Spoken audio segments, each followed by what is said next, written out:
আমার ছোট আম্মাজান শুধু বলবে, মামুনি তুমি কিন্তু আমাকে কোনো ড্রেসই বানিয়ে দাও না ডিজাইন করে, সবাই অনেক সুন্দর করে বানিয়ে দাও কিন্তু আমারে বানিয়ে দাও না। তাই এর জন্য আজকে এই সুন্দর ড্রেসটা আমি ওরে বানিয়ে দিছি স্কার্ট। আর উপরে পাটটা যেমনটা সুন্দর হয়েছে, নিচের পাটটা কিন্তু তেমনই সুন্দর হয়েছে। ড্রেসটা ওর কতটা পছন্দ হয়েছে সেটা কিন্তু ওরে দেখেই বুঝতে পারতেছেন। তো ড্রেসটার সম্পূর্ণ ভিডিওটাই আজকে আমি আপনাদের সাথে শেয়ার করব। তো চলুন ভিডিওটা শুরু করা যাক। সো হ্যালো এভরিওয়ান, আসসালামু আলাইকুম। আমি অনামিকা চলে আসছি নতুন আরও একটি ব্লগ ভিডিও নিয়ে। তো ওর মেজারমেন্টে নিচ্ছি, ওর মেজারমেন্ট আমি জানি, তারপরে ভাবলাম হয়তো চেঞ্জ হয়েছে এর জন্য আবার নিয়ে নিচ্ছি, কিন্তু না দেখি তার থেকে আরেকটু কমে গেছে বাড়ার পরিবর্তে। তো স্কার্টের উপর পাটের জন্য আমি সাদা এই চিকেন কারি কাপড়টা নিয়েছি, আর নিচের জন্য এই প্রিন্টের কাপড়টা নিয়েছি। তো প্রথমে আমি কিন্তু উপরের টপস পার্টটা আমি আগে কেটে নিব। তো 4 ভাঁজে এখানে কিন্তু আমি কাপড়টা মেলিয়ে নিয়েছি। এরপরে উপরে পুটের মাপ ও মুহুরির মাপ বুকের মাপ সবটা নিয়ে মেজারমেন্টে আগে মার্ক করে নিচ্ছি। তারপর মার্ক অনুযায়ী আমি সেটা কেটে নেব। তো এইখানে কিন্তু আমি উপরে টপস পার্টটা লম্বাই দিয়েছি 19 ইঞ্চি। যেহেতু স্কার্ট উপরে টপস পার্টটা একটু শর্ট হলে বেশি সুন্দর লাগবে, এর জন্য বেশি লম্বা করিনি। তো মার্ক করা হয়ে গেছে, এরপর আমি কিন্তু কাপড়টা কেটে নিয়েছি।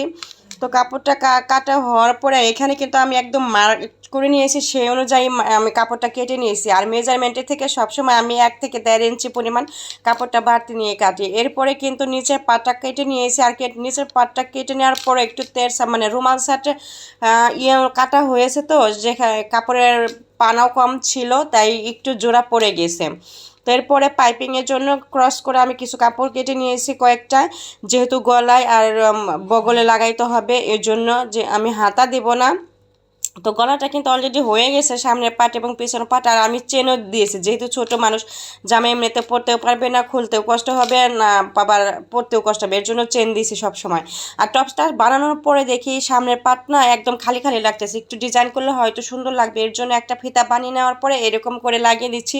আর লাগিয়ে দেওয়ার পরে কিন্তু সামনের পাটটা অনেকটা সুন্দর লাগতেছে। এই তো মানে একটু অনেকটাই সুন্দর লাগতেছে, একটু বললে ভুল হবে। এরপরে নিচের পাটটা সেলাই করতে বসে গেছি। আর নিচের পাটটা সেলাই করা কিন্তু একদম ইজি। আমি যে কেটে নিয়েছি রুমাল শার্টের ভাঁজে, তো ভাঁজ অনুযায়ী নিয়ে প্রথমে আমি আগে এটা রাবার গড় করে নিব। আর রাবার গড়টা সবসময় এক্সট্রা কাপড় লাগিয়ে নিলে ভালো হয়। তো এক্সট্রা কাপড় লাগানোর পরে আমি এটার ভিতরে প্রথমে আগে রাবার লাগিয়ে তারপরে দুই পাশে একটু রাবারটা জোড়া দিয়ে মানে সেলাই করে জোড়া লাগিয়ে নিব। না হলে কিন্তু দেখা যাচ্ছে এক পাশে টানলে আরেক পাশে রাবারটা খুলে যাবে। তো যদি এক পাশে রাবার লাগানোর পর আরেক মানে সেলাই করে লাগিয়ে আরেক পাশে সেলাই করে লাগানো হয়, তাহলে কিন্তু টানাটানি করলে রাবারটা খুলে আসবে না। আর স্কার্ট পার্টটার নিচের পার্ট কিন্তু রেডি করা একদমই সহজ।